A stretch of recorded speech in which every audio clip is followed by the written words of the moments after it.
Semoga semua dalam keadaan sehat. Tetap jaga kesehatan, jaga kebersihan, and stay at home.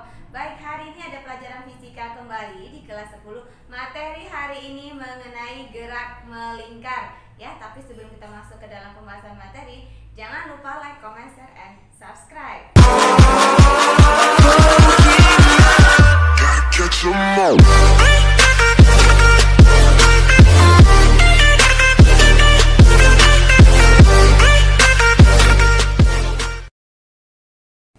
Kita masuk ke dalam pembahasan materi yang pertama, yaitu mengenai gerak melingkar. Nah, jadi apa itu gerak melingkar ya? Gerak melingkar adalah gerak yang memiliki lintasan pada suatu titik acuan.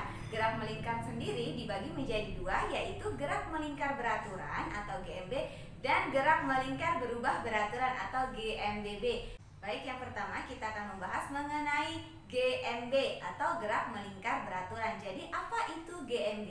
GMB adalah gerak suatu benda pada lintasan lingkaran dengan arah kecepatan yang selalu berubah-ubah, selalu tegak lurus dengan arah percepatannya. Atau dengan kata lain, benda yang bergerak dalam lintasan lingkaran menempuh busur lingkaran atau delta S dalam selang waktu delta T. Nah, jika perubahan busur lingkaran yang ditempuh sama dengan selang waktu yang sama, gerak melingkar semacam ini disebut dengan gerak melingkar beraturan. Nah, contoh-contoh dari GMB antara lain yaitu gerak putaran jarum jam, gerak putaran kipas angin, gerak putaran roda bajak sawah, gerak komedi putar, dan gerakan sepeda. Nah, di dalam GMB terdapat besaran-besaran yang akan dibahas di dalam gerak melingkar beraturan. Di antaranya yaitu kelajuan tangensial, periode, dan kecepatan sudut. Yang pertama dibahas adalah mengenai kelajuan tangensial. Jadi apa sih kelajuan tangensial? Kelajuan tangensial adalah hasil bagi antara panjang lintasan yang ditempuh dengan waktu tertentu. Kecepatan tangensial atau disebut juga dengan kelajuan linear dirumuskan dengan yang ditempuh dengan waktu tempuhnya. Kelajuan tangensial atau disebut juga dengan kelajuan linear dirumuskan dengan V sama dengan delta S per delta T, ya, di mana arah vektor kelajuan tangensial selalu tegak lurus dengan arah vektor jari-jari dan arah gerak bendanya, sehingga dirumuskan dengan delta S-nya sama dengan 2πr dan delta T-nya sama dengan T, sehingga dirumuskan menjadi V sama dengan 2πr per T, di mana T-nya merupakan selang waktu tempuh oleh suatu benda, sehingga dapat diturunkan kembali rumusnya menjadi T sama dengan 1 per F atau F sama dengan 1 per T. Rumusnya dapat diturunkan kembali menjadi V sama dengan 2πr dikali F, dengan V sama dengan kelajuan tangensial meter per sekon, R-nya jari-jari, lintasan satuannya meter, dan F-nya merupakan frekuensi satuannya Hertz. Baik, kita lanjut ke kecepatan sudut ya. Jadi apa itu kecepatan sudut?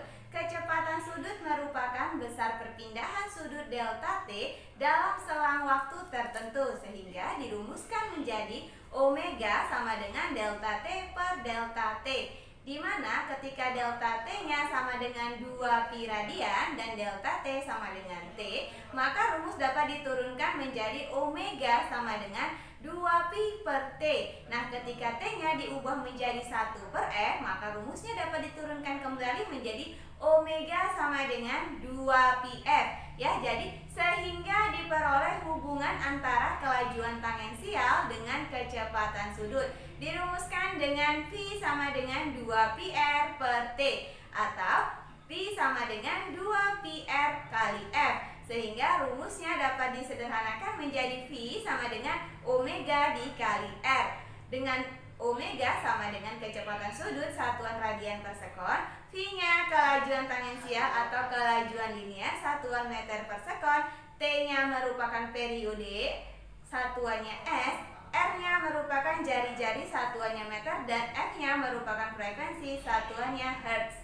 Baik, kita lanjut lagi ke bagian masih di GMB, yaitu mengenai percepatan sentripetal. Ya, di mana percepatan sentripetal ini merupakan suatu benda yang mengalami gerak melingkar dan mempertahankan kecepatan tetap yang dimilikinya. berarti ada percepatan yang selalu tegak lurus dengan arah kecepatannya, sehingga lintasannya selalu melingkar. Percepatan yang mengarah ke pusat lingkaran disebut percepatan sentripetal, sehingga dirumuskan dengan A sama dengan delta V per delta T, di mana ketika delta V-nya sama dengan delta theta, maka rumusnya dapat diturunkan menjadi A sama dengan V dikali delta theta per delta T. Nah, ketika omega sama dengan delta theta per delta T, maka rumusnya dapat diturunkan menjadi A sama dengan omega dikali V. Ketika V-nya sama dengan omega dikali R, maka rumusnya dapat diturunkan kembali menjadi A sama dengan omega kuadrat dikali R atau A sama dengan V kuadrat per R. Baik, kita langsung masuk ke dalam pembahasan contoh soal agar lebih paham. Contoh yang pertama yaitu suatu titik materi bergerak melingkar beraturan. Dua sekon pertama menempuh busur sepanjang 60 cm.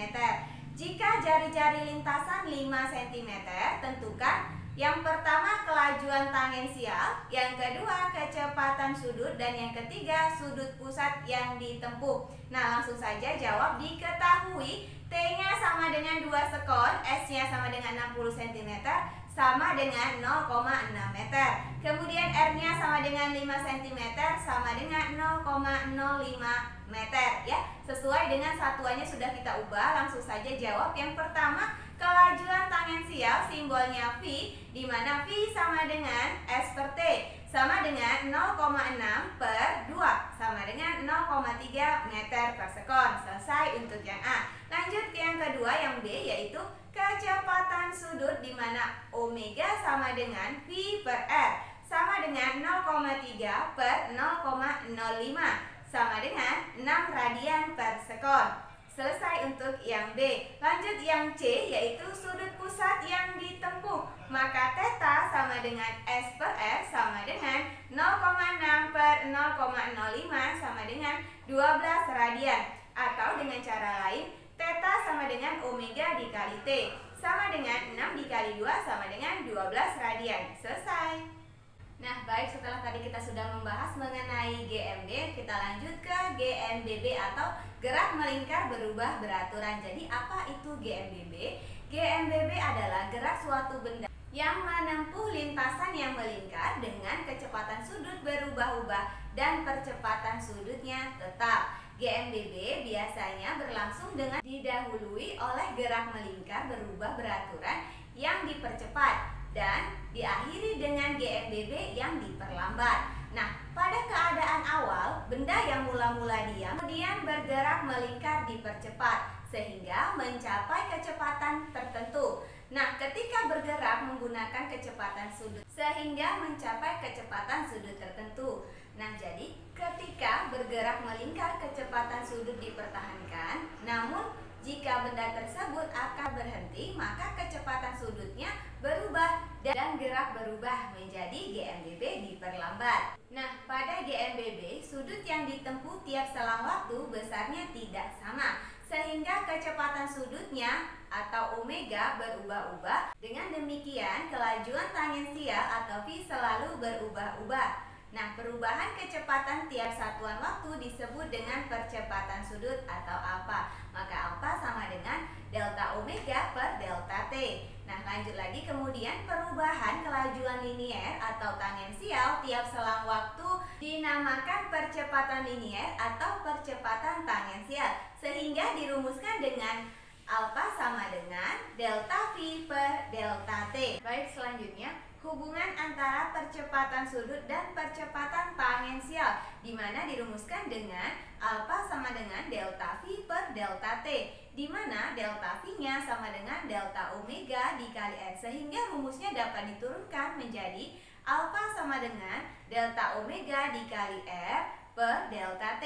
Nah, di mana ketika delta omeganya dapat dirumuskan dengan delta T dikali alfa, sehingga rumusnya diturunkan menjadi alfa sama dengan delta T dikali alfa dikali R per delta T.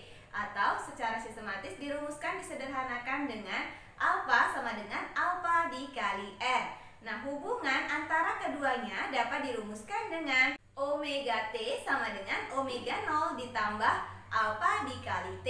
Sedangkan sudut akhir theta yang ditempuh dengan asumsi sudut awal dirumuskan dengan omega T kuadrat sama dengan omega 0 kuadrat ditambah 2 dikali alfa dikali theta, di mana omega T-nya merupakan kecepatan sudut akhir satuan radian per sekon, omega 0 sama dengan kecepatan sudut awal radian per sekon, alfanya merupakan percepatan sudut atau radian per sekon. Nah, tetanya merupakan perpindahan sudut, satuannya radian. Ya, untuk lebih pahamnya kita langsung masuk ke dalam pembahasan contoh soal.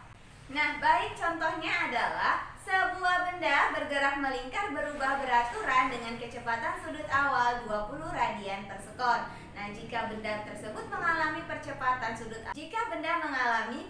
sudut sebesar 4 radian per sekon persegi dalam waktu 2 sekon, hitunglah kecepatan sudut akhir benda tersebut. Maka langsung saja diketahui omega 0 sama dengan 20 radian per sekon, kemudian T-nya sama dengan 2 sekon, dan alfanya sama dengan 4 radian per sekon persegi. Yang ditanya adalah omega T-nya atau kecepatan sudut akhirnya. Maka rumusnya adalah omega T sama dengan omega 0 ditambah alfa dikali T, sama dengan 20 ditambah 4 dikali 2 sama dengan 20 ditambah 8, hasilnya adalah 28 radian per sekon. Itu untuk omega T-nya. Selesai.